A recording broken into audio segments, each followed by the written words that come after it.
Alright, so once you have that fuel line off, there should be nothing else connected directly to the valve cover or holding it back. So now what you're gonna do, you're gonna remove all these 10mm bolts, all these silver cap ones.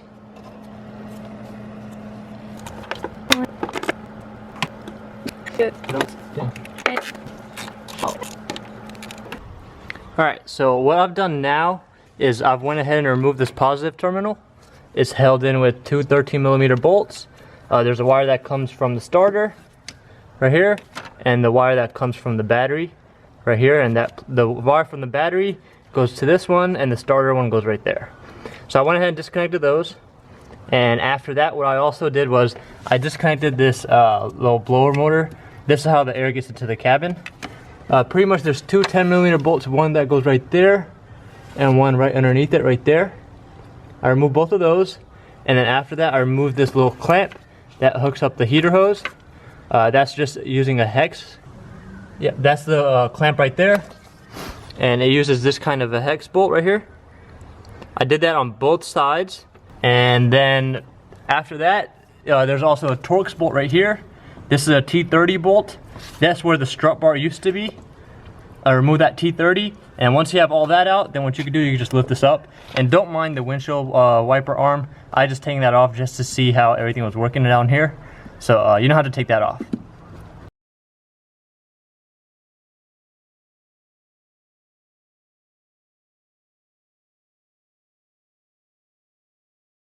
Now, we should be able to remove this valve cover without any problems.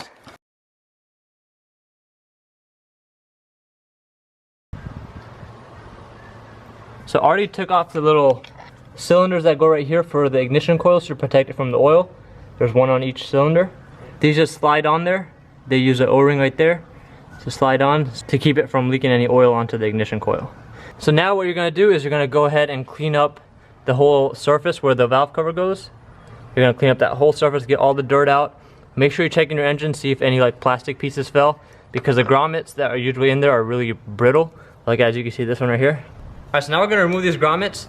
Make sure you do it carefully, that way you don't damage the valve cover. You can use a little mini pry bar or some kind of plastic tool. This pry bar works a lot easier and a lot quicker. These are going to be brittle, so make sure you do it like over some paper or something, so all the plastic that cracks will just fall to the floor. So go ahead and do that for all 8. 1, 2, 3, 4, 5, 6, 7, 8. Alright, so go ahead and get all those off. Alright, now once you have all those off, what we're going to do now is we're going to go ahead and clean up the valve cover. Usually you don't have to do this step if you don't want to. I'm just going to go ahead and do it because cleaner engine looks a lot better. Basically what you can use brake cleaner, or you could use like Purple Power or anything like that, like any industrial grade cleaner or any normal household cleaner that will degrease this stuff as well. So yeah, we're going to go ahead and clean it up. We'll spray it on and then just hose it off. Alright, so we also have to remove this valve cover gasket now. If it's brittle, it's going to crack in many places. This might take a while if it's really stuck in there and brittle, especially if it starts breaking into little chunks. So just go ahead and get it off and make sure you clean the surface. Make sure you don't damage the valve cover, as these are plastic, so just be careful when you're doing anything. So this one's pretty brittle, as you could tell, and it's going to take me a while to get it off. So yeah, I'm going to take it off and then clean the valve cover.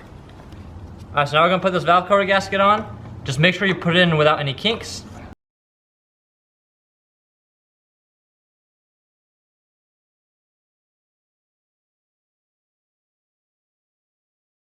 Alright, so once you have that valve cover gasket put in, now we're going to go ahead and change the gasket for that motor that goes on the top.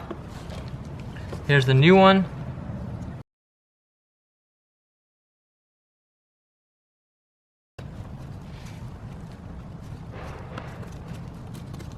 There we go. And then now we're going to go ahead and put the new grommets on. They should just snap right in.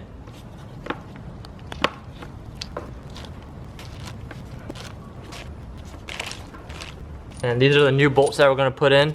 We're not going to put these on right now, but they come with new grommets as well. This specific valve cover gasket kit I got from FCP Euro. It was like $30 or something like that. So yeah, there's $30 per each side, and they come with all the bolts and stuff. Only bolts that you don't get are these, which you can reuse. Alright, so now that we have the valve cover gasket put back on the valve cover, and all the other grommets and all that taken care of, what we're going to do now is we're going to put the valve cover back on top of the car. So pretty much what I recommend doing is using like some kind of gasket maker like RTV or something, and just put it on the crowns. We're going to put that gasket maker on the engine itself. You can use some kind of ultra black like this, and it has to handle temperatures because the engine does get pretty hot. So yeah, we're going to go ahead and put that on the crowns, only on the crowns, don't go everywhere.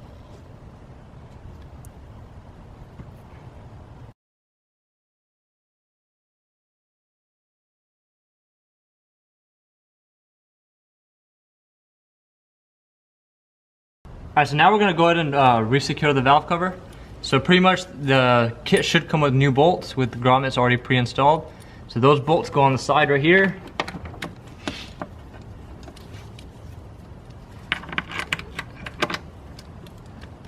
And there's one that goes all the way on the back, in the middle, it's like that. One more bolt that goes right at the bottom right here.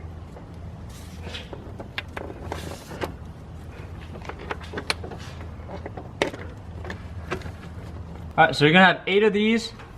The ones with the holes, there should be 2 of these. They go right in the center, one right here, and the other one on this side. And the one with the divots go on the top. And the other 4 just go on the bottom.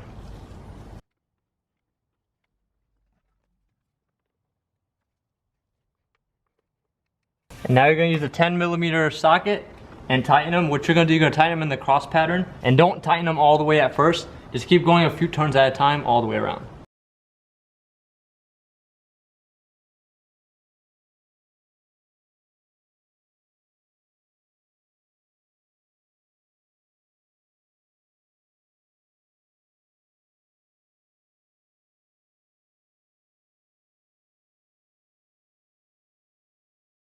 Alright, so sorry for the rain, guys. It just started raining. It's getting harder as I keep working. But so pretty much I already went ahead and tightened these bolts down. I'm not putting anything else back on here yet. I'm going to go ahead and do the passenger side first, and then I'll go ahead and start buttoning everything back up. Because I still had to put the fuel rail in, and then put the connectors and all that back on. So first I'm going to do this side. So first things first, on here we're going to go ahead and make some space. So we're going to go ahead and remove all the stuff, or at least move it out of the way. That's going to be in the way when we try to get this valve cover off. So first things first is the expansion tank. It's held in with 2 T25s, one right here and one right there. We're going to unhook both of those, and that way we can lift this up and move it out of the way a little bit. Then we're going to go ahead and unhook this power steering reservoir, which is held in with a 10mm nut. We'll lift that, move that out of the way. I went ahead and took off the plate that was here. It's a metal plate, and this is held in with T30s. It's the same as the other side. I went ahead and removed those and got this plate off, and that will free up this harness right here. As you can see, this harness goes all the way to the DME, so we're gonna have to remove this. Well, not remove it, just move it out of the way so that valve cover can lift up. And we still have to remove this and all the ignition coils. That's about it. So we're gonna go and start removing all this stuff and move it out of the way.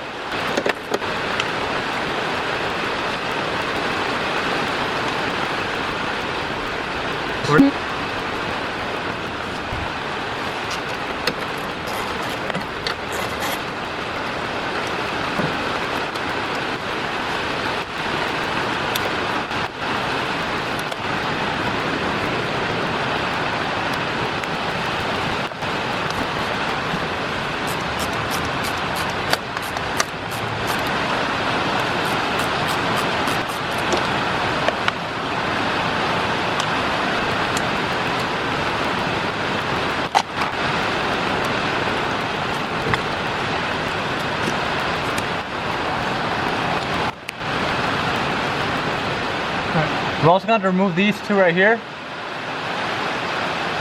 These are for the AC hoses. Once we remove that, we can move these AC hoses down. They're both 10mm nuts.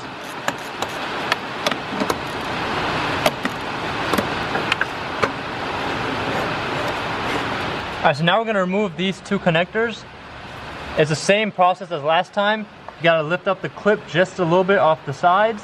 And once you do that, you can lift up the connector right up.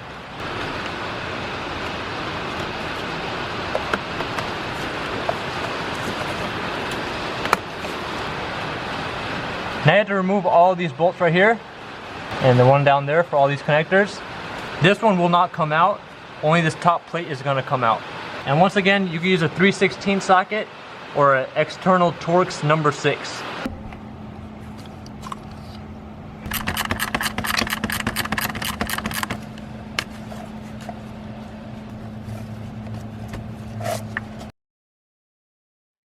And there's one more down here.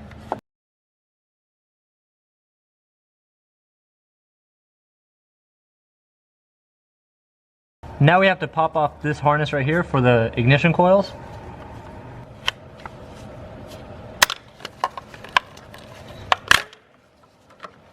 There we go. We're gonna unhook these two ground connectors. They're T25s.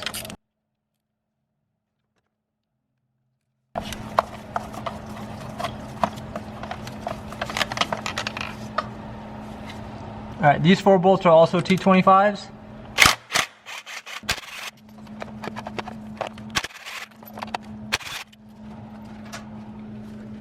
Alright, so I couldn't get that fuel rail bolt off. I tried to wiggle around this whole harness, but it wasn't working. So what I'm gonna take the cover off of the DME and just get this little section out. That way we can move this around a little more.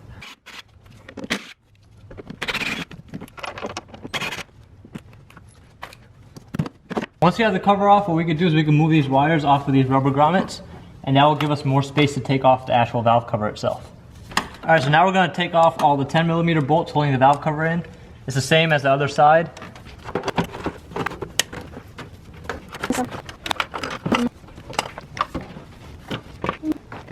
So now we're putting the valve cover gasket on the valve cover.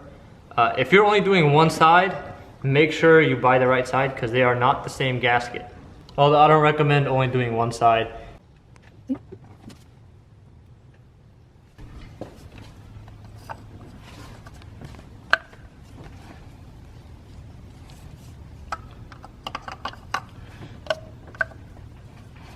Now we're going to put the valve cover back on.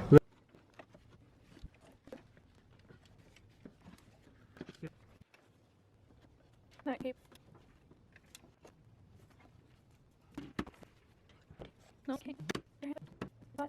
And now we're going to put this gasket back on, or it's more like an O-ring, and we're going to put all of the grommets back in, the new ones. It's pretty much the same as the driver's side. We just pop back in. Alright, so now that I've got all the grommets in, I'm going to secure the valve cover, just like how we did on the driver's side, with the new bolts and then the other bolts as well. Remember, the ones with the 2 divots go over here, and then the 2 bolts with the holes, they're holes that are threaded, they go right here. And the other 4 are just at the bottom.